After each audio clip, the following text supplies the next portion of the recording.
أشهد أن لا إله إلا الله وحده لا شريك له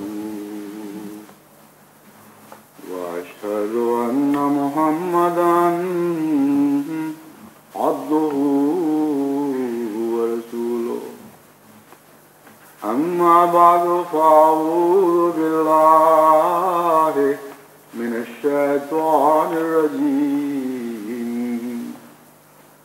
بسم الله الرحمن الرحيم الحمد لله رب العالمين الرحمن الرحيم مالك يوم الدين إياك نعبد وإياك نستعين اهدنا الصراط المستقيم صراط الذين أنعمت عليهم غير المغضوب عليهم ولا الضالين.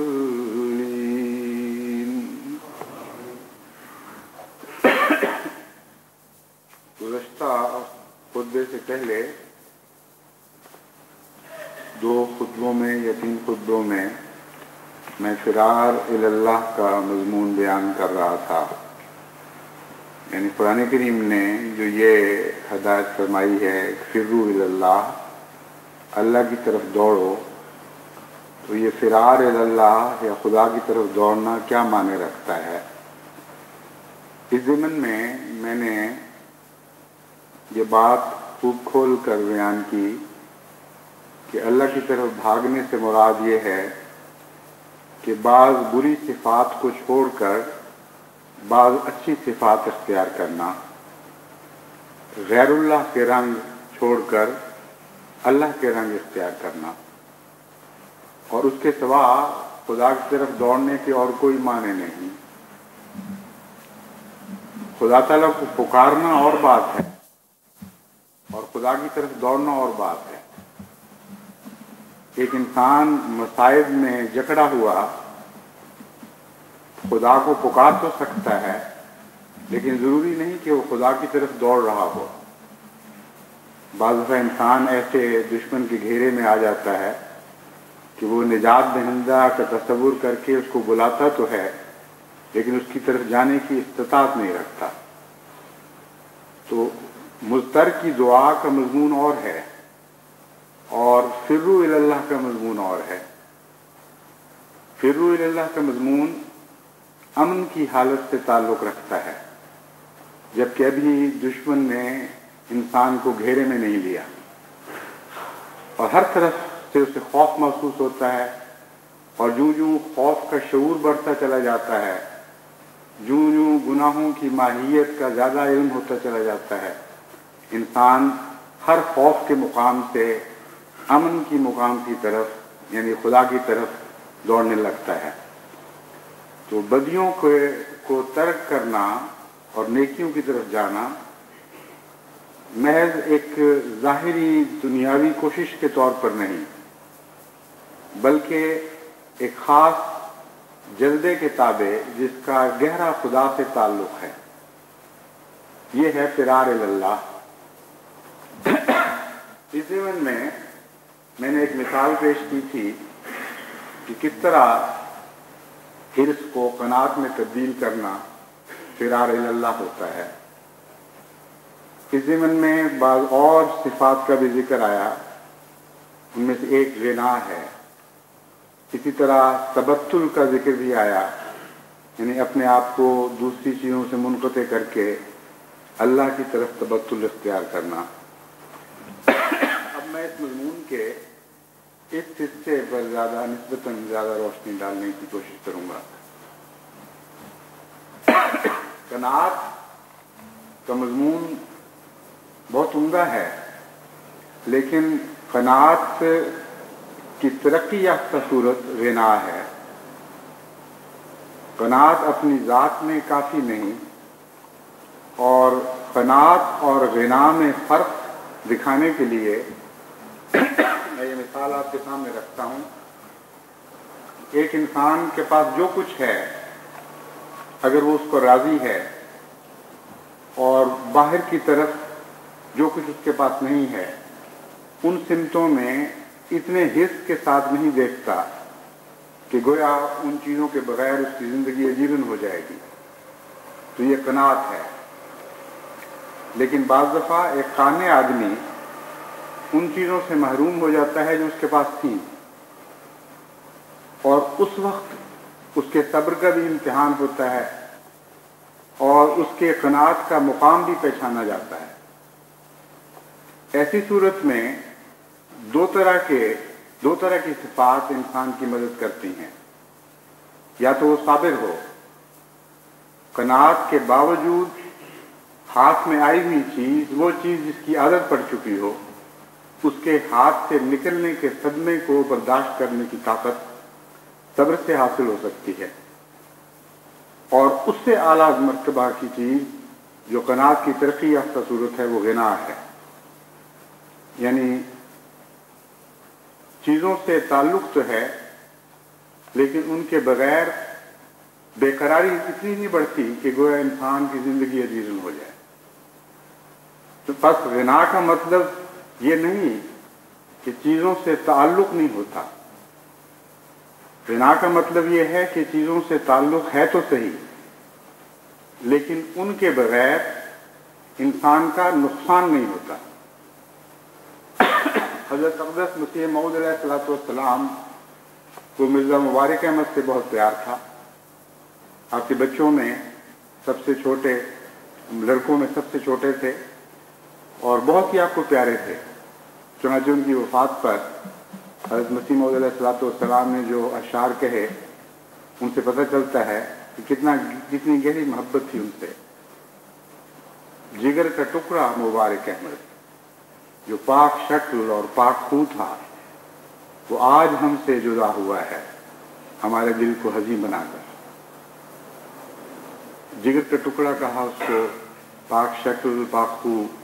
ویسے بھی روایتوں سے پتہ چلتا ہے کہ بہت پیار تھا. لیکن جب خدا نے بلا لیا، دل کی آخری آواز یہ تھی کہ بلانے والا ہے سب سے پیارا، اسی پہ ہے دل تو جاں فدا کر. بس وہ غنا جو اللہ کے تعلق کی وجہ سے پیدا ہوتا ہے، اس کا مطلب یہ نہیں کہ چیزوں سے پیار نہیں رہتا. اس کا مطلب یہ ہے کہ چیزوں سے پیار تو رہتا ہے لیکن ان کی جدائی محسوس نہیں ہوتی، یعنی اس حد تک محسوس نہیں ہوتی جیسے ایسے انسان کو جو ان چیزوں پر انحصار کرنے لگ جاتا ہے. بس اس مضمون کو مزید کھولنے کی خاطر میں مثال دیتا ہوں کہ آپ لوگ جمعے میں بیٹھتے ہیں، بعض دفعہ گرمیوں میں ایسے ہی دوپہر کے وقت جمعہ ہو رہا ہوتا ہے کہ نیند کا غلبہ ہوتا ہے. بعض لوگ کھانا کھا کے آتے ہیں تو کافی نیند کی مستی چل جاتی ہے، اور جمعے میں لوگ جڑ کے بیٹھتے ہیں. اکثر اگر کوئی انسان جاگا ہوا ہے تو اس کے ساتھ جڑا ہوا انسان اگر اپنے کندھے کو ایک طرف ہٹا لے تو اس جاگے ہوئے انسان کو کچھ بھی نہیں ہوگا. شاید وہ کچھ تھوڑی سی کشادگی محسوس کرے لیکن نقصان کوئی نہیں. لیکن اگر اس وقت تو سو چکا ہو اور اچانک کوئی کندھا ہٹائے تو ایسا شخص گر جاتا ہے. اور بسا اوقات ہم نے دیکھا ہے کہ بچے بعض دفعہ شرارت سے صاحب کے بچے کو جو سو چکا ہو گرانے کی خاطر ایک دم اپنا کندھا پیچھے کر لیتے ہیں. تو غنا آپ کو گرنے سے بچاتی ہے، آپ کو وہ زندگی کا شعور بخشتی ہے جس میں جو آپ میں اور ایک سوئے ہوئے غفلت کی حالت میں زندہ رہنے والے انسان میں فرق کر دیتی ہے. آپ سے دنیا کی چیزیں جتنی بھی ہوں وہ اپنا تعلق توڑتی ہیں تو آپ کو بے سہارا نہیں چھوڑ دیتی، کیونکہ آپ کا سہارا خدا کی ذات پر ہوتا ہے. یہ ہے غنا جو دراصل قناعت کے بعد پیدا ہوتی ہے. جو شخص قانع نہیں ہے اس کو غنا کا کچھ علم نہیں. پہلے قانع ہونا ضروری ہے، پھر قناعت میں معرفت حاصل ہونے کے نتیجے میں سچی غنا حاصل ہوتی ہے.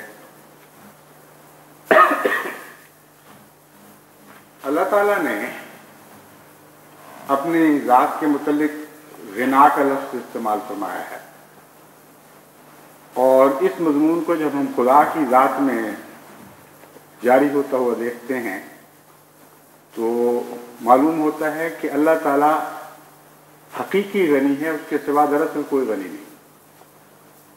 اسی وجہ سے میں نے غنا کے لفظ کے ساتھ بار بار یہ کہا کہ خدا کے تعلق کی بنا پر غنا نصیب ہو سکتی ہے، ورنہ نہیں نصیب ہو سکتی.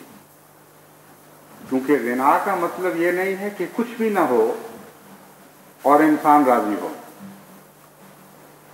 جیسا کہ میں نے کہا تھا، قناعت کی ترقی یافتہ صورت ہے. قناعت کے بعد غنا تب نصیب ہوتی ہے جب اس سے تعلق ہو جس کے پاس سب کچھ ہے. اس لیے یہ صبر سے بھی مستغنی کر دیتی ہے. صبر سے بالا مقام ہے غنا کا. اگر یہ انسان کو معلوم ہو کہ جس سے میرا تعلق ہے اس کے پاس سب کچھ ہے، اور یہ یقین ہو کہ جو کچھ میرے ہاتھ سے جا رہا ہے وہ اس کے پاس جا رہا ہے، تو اس کامل شعور اور عارفانہ شعور کا نام غنا ہے. بس بندے کی غنا اللہ کے تعلق کے بغیر ممکن نہیں ہے. جہاں تک خدا کی غنا کا تعلق ہے، اس کا نقشہ حضرت اقدس محمد مصطفیٰ صلی اللہ علیہ وآلہ وسلم نے ایک موقع پر کھینچا، اور آپ ہی کے الفاظ میں ایک لمبی حدیث میں سے ایک اقتباس پڑھ کے سناتا ہوں. یہ حدیث پشتی ہے، یعنی خدا تعالیٰ نے حضرت اقدس محمد مصطفیٰ صلی اللہ علیہ وآلہ وسلم کو اپنی ذات کا عرفان ان الفاظ میں بخشا. فرمایا کہ یعنی دنیا کو بتا دو، اگر تمہارے اگلے اور پچھلے، تمہارے زندہ اور تمہارے مردہ، تمہارے رتب و یابس یعنی مومن اور غیر مومن، نیک اور بد، سب کے سب میرے بندوں میں سے بدبخت ترین آدمی کے دل کی مانند ہو جائیں. بدبخت ترین آدمی کے دل کی مانند یہ عجیب مثال ہے، کیونکہ بدبخت ترین آدمی کا دل وہ ہے جو خدا سے سب سے زیادہ دور ہے اور خدا کا دشمن ہے. تو فرمایا کہ صرف دوری نہیں، مجھ سے کھوئے نہ جائیں، بلکہ بدبخت ترین آدمی کے دل کی طرح سیاہ ہو جائیں اور میری دشمنی اور میری نفرت کے سوا ہوں کچھ نظر نہ آئے. تو یہ بات میری بادشاہت میں ایک مچھر کے پر کے برابر بھی کمی نہیں کر سکتی. بس کھونے کے نتیجے میں بے چینی کا نہ ہونا یہ تبھی ممکن ہے جب اتنا ہو کہ کمی کا احساس ہی نہ ہو. یہ غنا ہے، ورنہ صبر ہے. تو غنا حقیقی یعنی حقیقی غنا خدا کے سوا کسی ذات کو حاصل نہیں ہو سکتی. اور ایک جاہل کی خواب ہے اگر کوئی انسان یہ سوچے کہ میں غنی ہوں، مجھے کوئی پرواہ نہیں. غنا خدا سے تعلق کے نتیجے میں پیدا ہو سکتی ہے، اور خدا سے ایسے تعلق کے نتیجے میں جس کے ساتھ عجز کے باوجود مالکیت کا احساس ہو، یعنی خدا کی کائنات میں خدا کی عطا کے نتیجے میں شراکت کا احساس ہو. یہ وہ سچی وہ احساس اور شعور ہے جو انسان کو سچی غنا بخشتا ہے. اس کا دوسرا پہلو یہ ہے کہ اللہ تعالیٰ فرماتا ہے، اور اگر تمہارے اگلے اور تمہارے پچھلے، تمہارے زندہ اور تمہارے مردہ، اور تمہارے رتب اور تمہارے یابس، سب کے سب اکٹھے ہو جائیں، اور ان میں سے ہر ایک مجھ سے اپنی خواہش کے مطابق مطالبہ کرے، اور میں ان میں سے ہر سوال کرنے والے کو جو کچھ اس نے مانگا ہے اسے دے دوں تو یہ چیز میری بادشاہت میں اتنی بھی کمی نہیں کر سکتی جتنا کہ وہ شخص جو سمندر کے کنارے سے گزرتے ہوئے اس میں سوئی ڈبوئے اور اسے نکال لے. سوئی کے ناکے کے ساتھ جتنا پانی چمٹا ہوا رہ جائے گا وہ پانی سمندروں میں جتنی کمی کر سکتا ہے تم سب کی مانگی ہوئی تمام خواہشات بھی میں پوری کر دوں تو میری کائنات میں اتنی بھی کمی نہیں آئے. یہ ہے اصل مثبت پہلو جس کے نتیجے میں وہ دوسرا پہلو پیدا ہوتا ہے. یعنی غنا کا لفظ جو استغنا کے معنی رکھتا ہے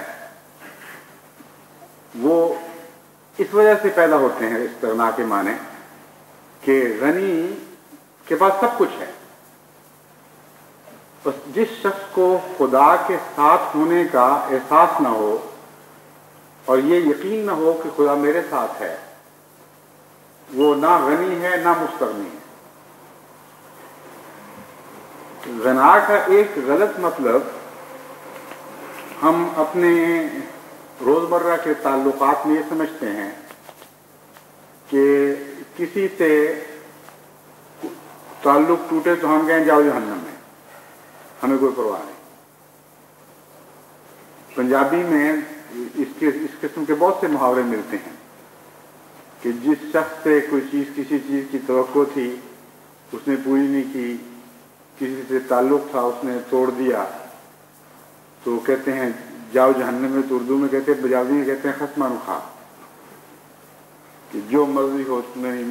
عجیب سا محاورہ ہے، اس کی تشریح کی ضرورت نہیں، مگر پنجابی اس مضمون کو خوب سمجھتے ہیں. یہ پنجاب کی استغنا کی آخری شکل ہے. اس کو بدخلقی کہتے ہیں، یہ استغنا نہیں ہے.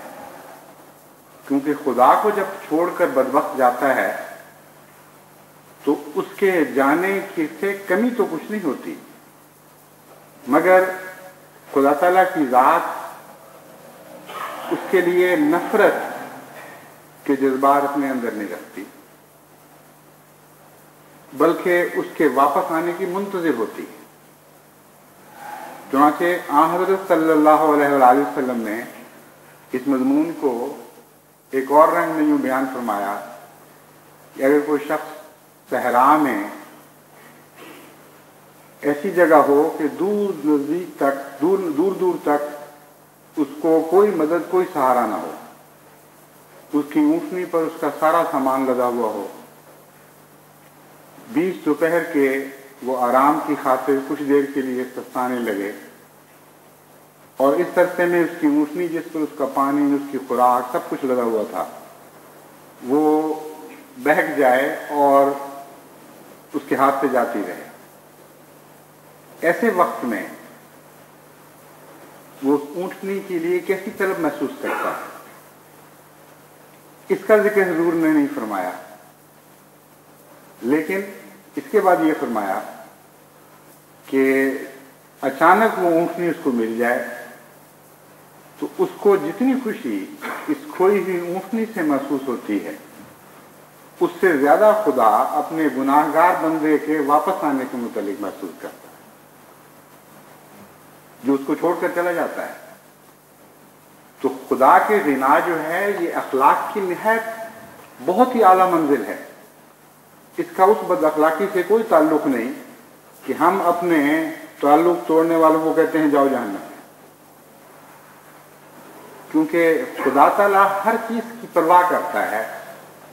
بس ایک طرف کچھ پرواہ نہ ہونا اور ایک طرف پرواہ کی حد، بلکہ ایسا مقام کہ گویا حد کوئی نہیں، ان دونوں کے امتزاج کا نام غنا ہے. وجہ یہ ہے کہ کوئی چیز جو خدا کی ملکیت ہے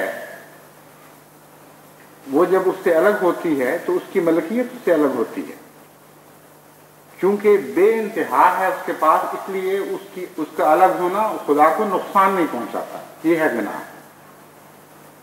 لیکن جس کی جو چیز ہو اس سے اس کو پیار ہوتا ہے، اور اس تعلق کی بنا پر جب وہ واپس ملتی ہے تو اس وجہ سے خوشی نہیں ہے اس کو، یعنی خدا تعالیٰ کی ذات کو، کہ گویا اس کے خزانوں میں اضافہ ہو گیا ہے، بلکہ اس کے پیار کی طلب پوری ہوئی ہے۔ اس لیے احتیاج پورا ہونے کی مثال تو بندے کی وجہ سے دی گئی، ورنہ بندہ تو ان باتوں کو سمجھ نہیں سکتا، ورنہ حقیقی معنی اس مثال کے یہی ہیں کہ خدا تعالیٰ کو اپنے بندوں سے اتنا تعلق، اتنا پیار ہے کہ ان کے جانے سے اگرچہ اس کو کوئی نقصان نہیں، لیکن ان کے آنے سے اس کو بہت خوشی ہوتی ہے۔ تو حقیقت میں خدا تعالیٰ کی صفات پر غور کے نتیجے ہی میں اعلیٰ اخلاق نصیب ہو سکتے ہیں۔ اگر ہم خدا تعالیٰ کی صفات پر غور نہ کریں تو ہم ہرگز اعلیٰ اخلاق حاصل نہیں کر سکتے۔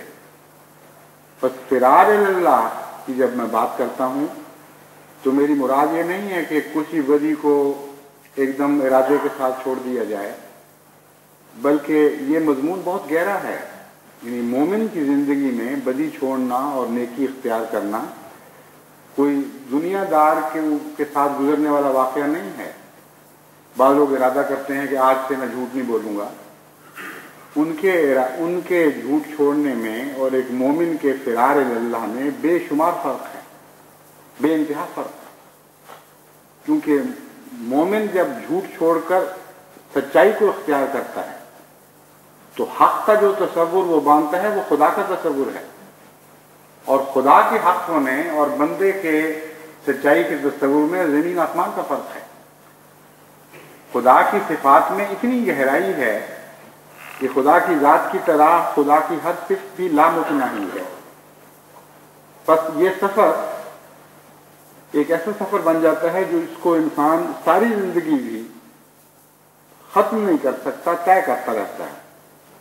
یعنی ایک مقام سے دوسرے مقام، دوسرے سے تیسرے مقام، تیسرے سے چوتھے مقام کی طرف منتقل ہوتا چلا جاتا ہے، لیکن یہ کہنا کہ میں نے اس سفر کا آخری مقام حاصل کر لیا یہ درست نہیں۔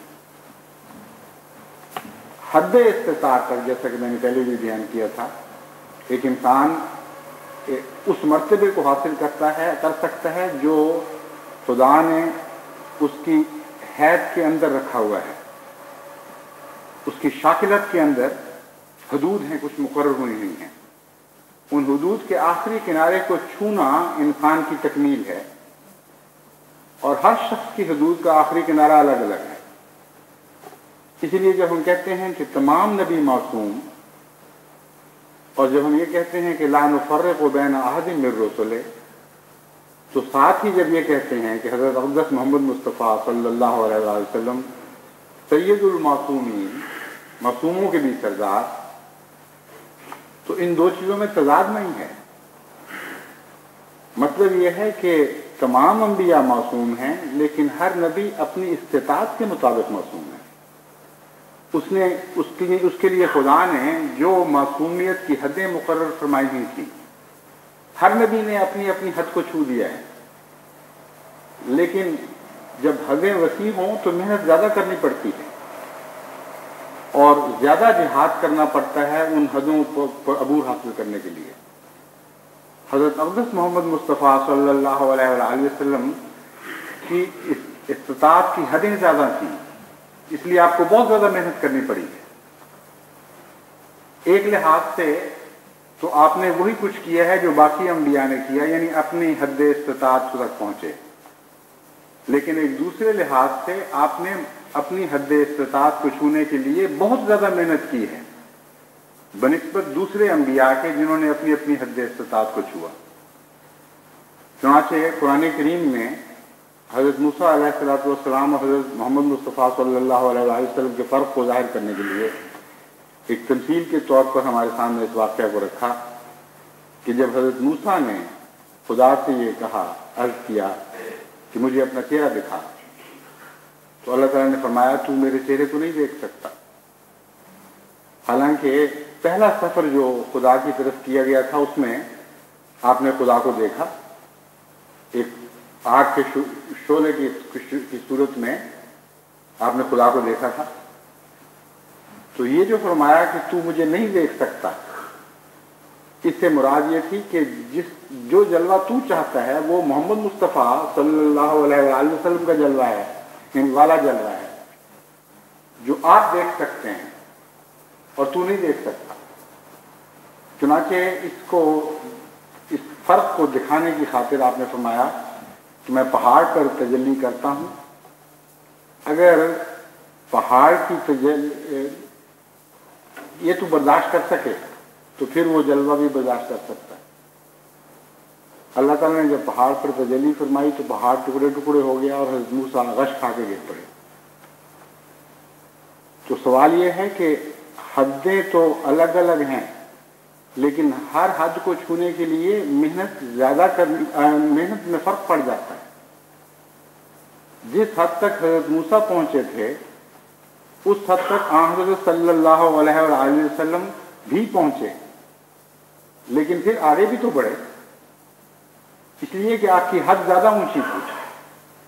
اسی مضمون کو خدا تعالیٰ نے معراج کی شکل میں بیان فرمایا۔ پس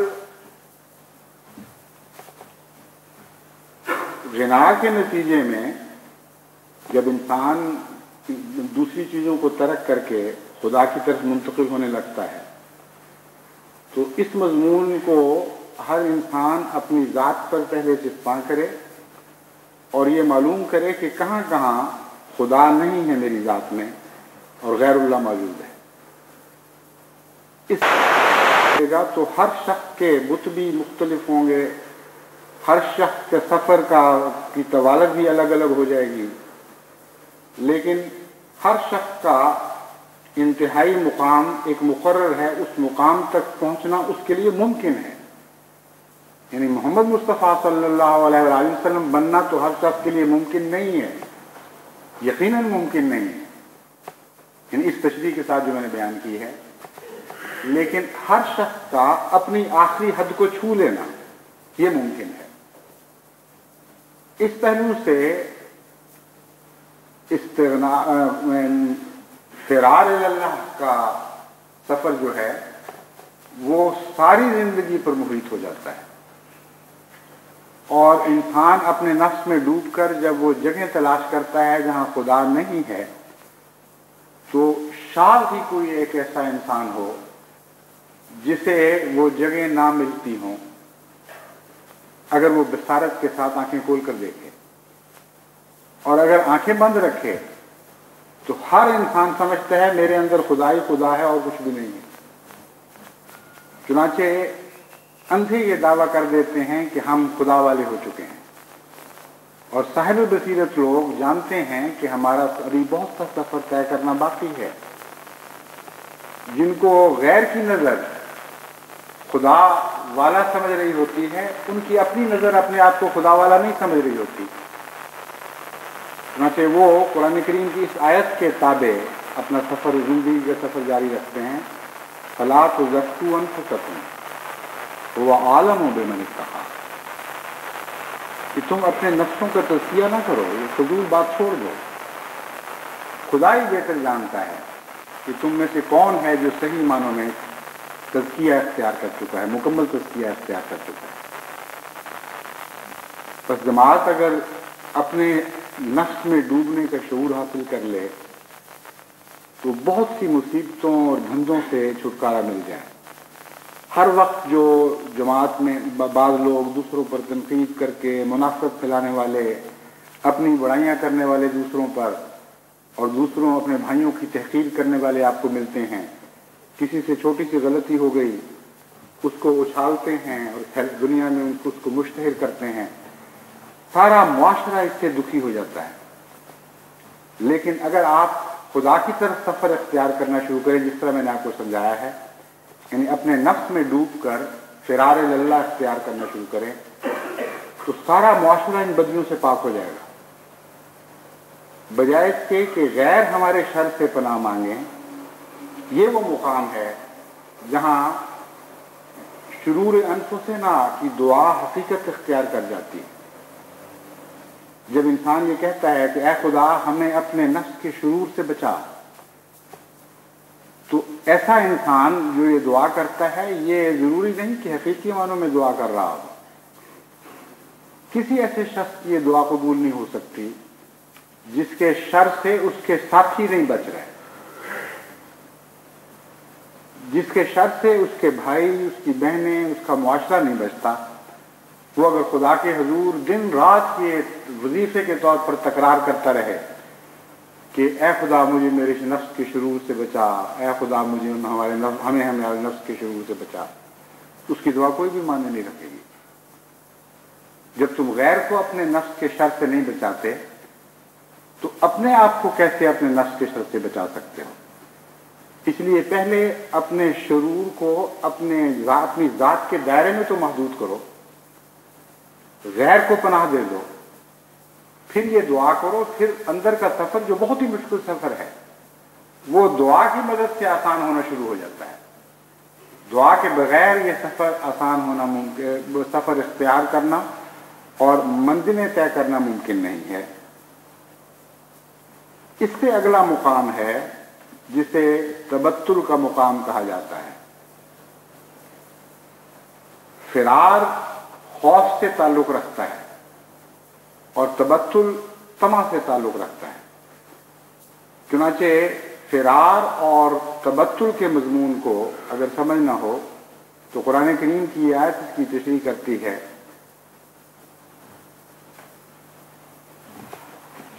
تتجافى عن المضاجع يدعون ربهم خوفا وطمعا ومما رزقناهم ينفقون، کہ خدا کے بندے کچھ ایسے ہوتے ہیں جو جن کے پہلو راتوں کو اپنے بستروں اور آرام گاہوں سے الگ ہو جاتے ہیں۔ یدعون ربهم خوفا وطمعا، وہ اپنے رب کو پکارتے ہیں خوف کی وجہ سے بھی اور طمع کی وجہ سے بھی۔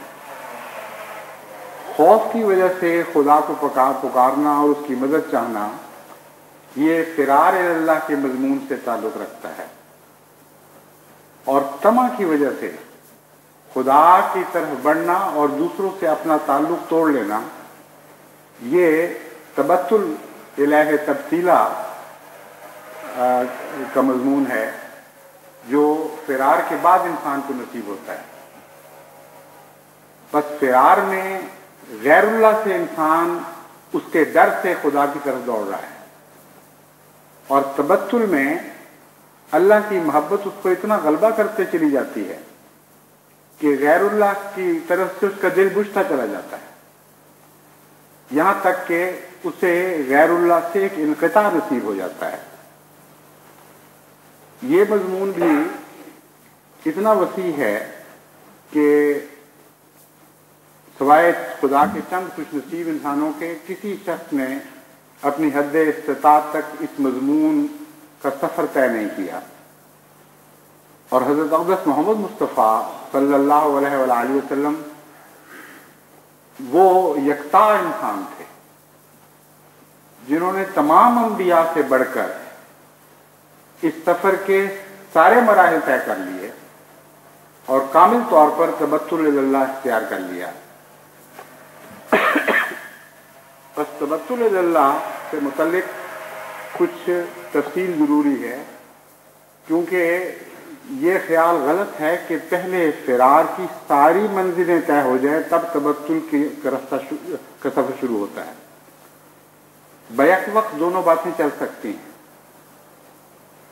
تبھی خدا تعالیٰ نے ایک آیت میں ان دونوں کو اکٹھا کر دیا ہے، یعنی تتجافى جنوبهم عن المضاجع يدعون ربهم خوفا وطمعا ومما رزقناهم ينفقون، کہ ان کے پہلو راتوں کو اپنے آرام گاہوں سے جدا ہوتے ہیں، طمع کی وجہ، خوف کی وجہ سے بھی اور طمع کی وجہ سے بھی۔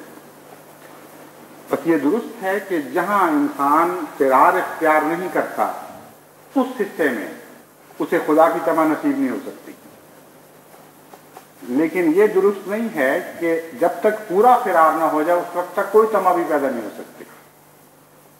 بعض انسان بعض گناہوں میں ملوث ہوتے ہیں اور بعض دوسرے پہلوؤں سے خدا تعالیٰ کی بعض صفات کی طمع ان کو نصیب ہو چکی ہوتی ہے۔ ان پہلوؤں میں جہاں ان کو طمع نصیب ہو جاتی ہے وہاں وہ ان کے مقابل کی برائیوں سے ایک مکمل فرار اختیار کر چکے ہوتے ہیں، لیکن بعض دوسری جگہ ان کے دامن اٹکے ہوتے ہیں.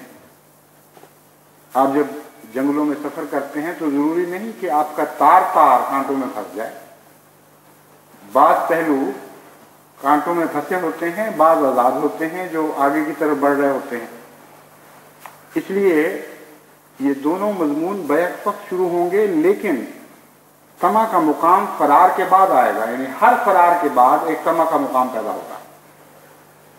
اس لیے اس طمع کو تبتل میں تبدیل کر کے اگر ہم دیکھیں تو اس کا ایک نقشہ ذہن میں ابھرتا ہے جو میں آپ کے سامنے رکھنا چاہتا ہوں. ایک پھل جو پکا ہوا نہ ہو، اس کی کھال آپ جلد اوپر سے اتارنے کی کوشش کریں تو آپ دیکھیں گے کہ یا تو وہ ٹکڑے ٹکڑے ہو کے اترے گی، یا بار جگہ جگہ سے وہ پھل بھی اس کے ساتھ آ جائے گا. لیکن جو پھل پک چکا ہو اس کی جلد بعض دفعہ خود ہی پھول کر اس سے الگ ہو جاتی ہے. اسی طرح بیجوں کا حال ہے. اور دنیا میں ہم ہر جگہ دیکھتے ہیں کہ ایک چیز جب وہ دو تعلق رکھتی ہو تو دوسرے ایک تعلق جب تک مکمل طور پر دوسرے تعلق سے مغلوب نہیں ہو جاتا وہ چیز آسانی سے اس سے الگ نہیں ہو سکتی. آپ میں سے ہر شخص کو تجربہ ہے زخموں کا، چوٹیں لگ جاتی ہیں اور ان کے اوپر ایک کھروند سا، یعنی اس کو کہتے ہیں ایک چھلکا سا آ جاتا ہے زخم کے اوپر. نادان لوگ کچے چھلکے کو چھیڑتے رہتے ہیں. بچے اور بندر برداشت نہیں کر سکتے. وہ ہلکی سی جب کھجلی پیدا ہوتی ہے وہ تبتل کے مقام سے پہلے کی کھجلی ہے، ابھی پورا تبتل ہوا نہیں ہوتا. لیکن تبتل میں بھی ایک مزہ ہے، اور اس مزے کے نتیجے میں انسانی ہاتھ، جو نادانوں کے ہاتھ بار بار اس جگہ پر پہنچتے ہیں کہ اسے اتار ہی دیں. لیکن اتارنے کے لیے کچھ اور وقت اور صبر کرنا پڑتا ہے، کسی اور وقت کا انتظار کرنا پڑتا ہے. جب مکمل طور پر وہ چھلکا اس زخم والی جگہ کو چھوڑ دیتا ہے تو ہلکا سا ہاتھ لگنے سے بھی وہ خود اکھڑ کر ایک طرف ہو جاتا ہے. بس انسان کا فرار کے نتیجے میں خدا کی طرف بھاگنا اور چیز ہے، لیکن خدا کی محبت کے پختہ ہونے کے نتیجے میں بعض چیزوں سے بے رغبتی ہوتے چلے جانا، یہ تبتل اللہ ہے. اور تبتل اللہ غنا کے بعد نصیب ہوا کرتا ہے. اسی لیے میں نے غنا کا مضمون پہلے رکھا. جب آپ غنا اختیار کرتے ہیں تو غنا کے متعلق میں نے بتایا تھا کہ غنا حقیقی طور پر حاصل ہو ہی نہیں سکتی جب تک خدا تعالیٰ کے قرب کا احساس نہ ہو. اور جب خدا کے قرب کا احساس ہو جاتا ہے تو جس چیز سے غنا نصیب ہوتی ہے اس کے ساتھ تعلق واجبی سے رہ جاتا ہے. اور یہ جو غنا کا مضمون ہے جب تبتل اللہ میں تبدیل ہو جاتا ہے تو پھر ایک تعلق مزید پیدا ہو جاتا ہے ان چیزوں سے جن سے انسان کا واسطہ ہے. یہ وہ مضمون ہے جس کو حضرت اقدس محمد مصطفیٰ صلی اللہ علیہ وآلہ وسلم کی ذات کے سوا کہیں اور تفصیل سے مشاہدہ نہیں کیا جا سکتا. حضرت صلی اللہ علیہ وآلہ وسلم نے اس ارشاد ربانی کے تابع پہلے تبتل اختیار کیا ہے. قانے تو آپ تھے ہی، غنا آپ کو کامل طور پر نصیب تھی، اور تبتل کا جو حکم آیا ہے یہ ابتدائی نبوت کے زمانے میں عطا ہو چکا تھا.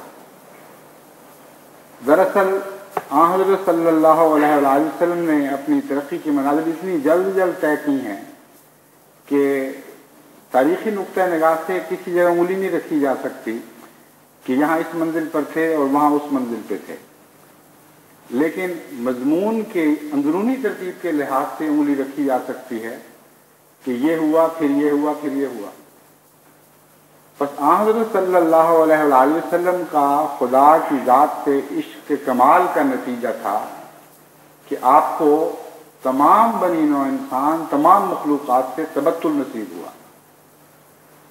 اور تبتل کا مطلب یہ ہے کہ ظاہری تعلق موجود رہا لیکن دل خدا کی طرف مائل ہو چکا تھا. جتنا زیادہ تبتل ہو اتنا علیحدگی کی تکلیف کم ہوا کرتی ہے. چنانچہ عام انسان اپنے روزمرہ کے تجربے میں بعض جدائیوں کو برداشت نہیں کر سکتے، اور اس کی وجہ یہی ہے کہ ان کا تبتل اللہ نہیں ہوتا. بعض مائیں اپنے بچوں کی موت کے صدمے سے مر جاتی ہیں، اور واقعتاً ایسا ہوتا ہے. ابھی آج ہی کی ڈاک میں نے ایک خط دیکھا جس میں بتایا گیا کہ ایک احمدی ماں کا بچہ جوان فوت ہو گیا حادثے میں. اس کے چند دن کے بعد وہ اس صدمے سے چل بسی، حالانکہ اور کوئی بیماری نہیں تھی. تو تبتل حقیقت میں اس چیز کا نام ہے کہ خدا باقی چیزوں سے تعلق موجود ہوتے ہوئے بھی وہ تعلق اتنا واجبی سا رہ جائے کہ یعنی ان معنوں میں واجبی کہ اگر وہ الگ ہو جائے تو کوئی نقصان محسوس نہ ہو، اور نقصان نہ ہو، نقصان محسوس نہ ہو اور بات ہے، کسی قسم کا نقصان نہ ہو. یہ وہ مضمون ہے جس کو جو زیادہ باریک ہے، اس لیے سمجھانے کے لیے تھوڑا سا وقت اس پر میں اور لگاؤں گا. ہر شخص کو اپنے پیارے کی جدائی کا نقصان محسوس ہوتا ہے. حضرت صلی اللہ علیہ وآلہ وسلم جب اپنے بچے ابراہیم علیہ السلام کو قبر میں کی لحد میں اتار رہے تھے تو آپ کی آنکھوں سے آنسو جاری تھے، اور اپنے پیاروں کی جدائی کا آپ غم محسوس کیا کرتے تھے. شہداء کی جدائی کے جن کے متعلق خدا نے خبر دی تھی واضح طور پر کہ وہ زندہ ہیں اور جنت میں ہیں، ان کی جدائی کا بھی آپ غم محسوس کیا کرتے تھے. بس تبتل اللہ سے مراد یہ نہیں ہے، جیسا کہ میں نے غنا کے مضمون میں سمجھایا، کہ نقصان کا احساس نہ ہو، لیکن اپنے وجود کو، اپنی روحانی وجود کو وہ جدائی نقصان نہیں پہنچا سکتی. چنانچہ یہ جو سلسلہ ہے نقصان کے نہ ہونے کا، اس کو پھوڑے والی مثال میں الٹا کر آپ دیکھیں تو پھر زیادہ سمجھ آ جائے گی. جب جلد الگ ہوتی ہے، جو زخم کی جلد الگ ہوتی ہے صحت مند جلد سے، تو ایک کمی تو آتی ہے، اور کچھ دیر کے لیے اس جگہ جہاں سے وہ زخم کا چھلکا الگ ہوا ہے احساس رہتا ہے کچے پن کا، ایک کمی کا احساس موجود ہوتا ہے، لیکن حقیقت میں نقصان نہیں ہوتا. بس اس لیے اس کو سمجھانے کی خاطر میں نے نقصان کے احساس اور نقصان میں فرق کرنے کی کوشش کی ہے، فرق دکھانے کی کوشش کی ہے کہ جلد جس کے اوپر سے زخم کا چھلکا اتر رہا ہے وہ اس کی جدائی کو محسوس ضرور کرتی ہے، لیکن فی الواقعہ اس کا نقصان کوئی نہیں. بس تبتل جب کامل ہو تو حضرت محمد مصطفیٰ صلی اللہ علیہ وآلہ وسلم کی طرح وہ تبتل انسان کے روحانی وجود کو کسی جدائی پر کوئی نقصان نہیں پہنچا سکتا، کیونکہ اللہ ہے. ایک طرف سے ایک چیز چھوٹی ہے تو دوسری طرف کامل طور پر حاصل ہو گئی ہے، اور انحصار کلیتاً خدا کی ذات پر ہو چکا ہے. لیکن دنیا کے محسوسات کے مطابق، انسانی محسوسات کے مطابق انسان جدائیوں کو کچھ نہ کچھ محسوس ضرور کرتا ہے، لیکن ان دونوں چیزوں میں بڑا فرق ہے. ایک عام انسان کا اپنے نقصان کو محسوس کرنا اور ایک ایسے انسان کا محسوس کرنا جس کا اللہ تعالیٰ کے ساتھ تبتل کے نتیجے میں تعلق قائم ہو چکا ہے.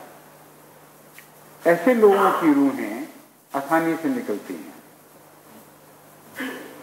اس مضمون کے متعلق بھی ایک غلط فہمی ہے جو میں آپ پر کھولنا چاہتا ہوں. بعض لوگ یہ سمجھتے ہیں کہ خاموشی سے بغیر تکلیف کے جو مر جائے وہ گویا کہ تبتل کی نشانی ہے. یہ درست نہیں ہے. تبتل روحانی معنوں میں ہوا کرتا ہے، اور بعض دفعہ خدا کے نیک بندے بھی ایسی جسمانی اذیت میں مبتلا ہوتے ہیں کہ اس سے وہ بے چینی محسوس کرتے ہیں،